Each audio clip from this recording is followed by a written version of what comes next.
42টি লোকসভা আসনের যে পরিসংখ্যান বিভিন্ন মেরুদণ্ডহীন মিডিয়া গতকাল থেকে দেখিয়ে চলেছে, তারা কিভাবে এই পরিসংখ্যান বা এক্সিট পোল রিলিজ করেছে তার একটা ছোট্ট নমুনা আপনাদের সামনে রাখছি।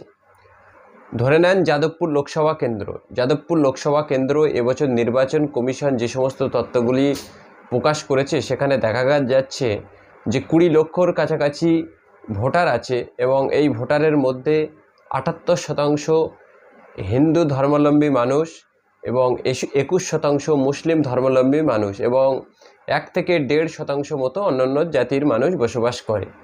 এখন এরা এই 78%টাকে ধরে নিয়ে যে যাদবপুর এবছরে তৃণমূল কংগ্রেস হারতে চলেছে, বাম প্রার্থী হারতে চলেছে, বাম কংগ্রেসের জোট প্রার্থী হারতে চলেছে এবং বিজেপি জিতে যাচ্ছে।